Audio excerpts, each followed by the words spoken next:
Gas থাকলে চা খেতে ইচ্ছে করে না। আজকে এত চা খেতে ইচ্ছে করছে, হট করে গ্যাসটা খতম হয়ে গেল। আমি ভাবলাম কি করব, একটা উপায় বের করেছি। অনলাইন করা বক্সগুলা অনেক ভর্তি হয়ে গেছিল, এগুলো বাইরে ফেলতেও পারি না, সব জমা হয়ে গেছে। ভাবলাম কি একসাথে দুধ, চিনি, চা পাতা, অল্প একটু জল, সব কিছু একসাথে দিয়ে দিয়েছি। আর কি করেছি, পুরানো একটা লোহার প্যান ছিল, এইটার মধ্যে 2-1টা কাগজ জ্বালিয়ে নিলাম। জ্বালিয়ে নিয়ে না একটু চা বানিয়ে নিলাম। যখন খেতে ইচ্ছা করে না, সব কিছু উপায় বের হয়ে যায়।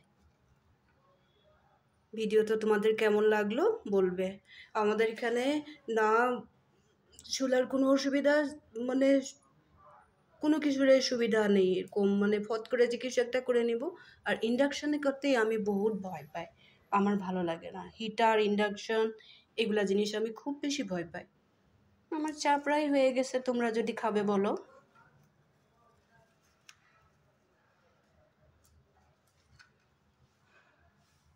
চাটা এখন ছেঁকে নেব, সব কিছু রেডি করে রেখেছি।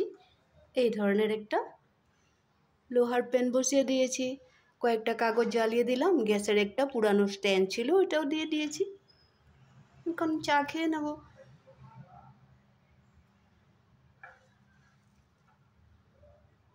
দোকানে গেলেই নিচে যদি একটু নেমে যায় না, চা পাবোই আমি। কিন্তু এইভাবে বানিয়ে খাওয়া তার অন্যরকম মজা। তোমাদের হয় কখনো এরকম?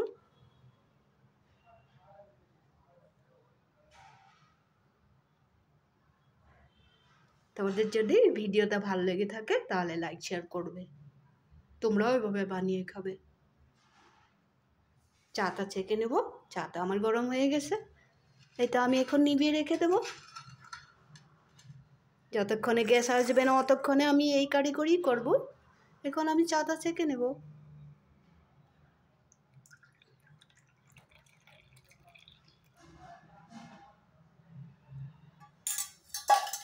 দেখো কি সুন্দর করে চা বানিয়ে নিলাম।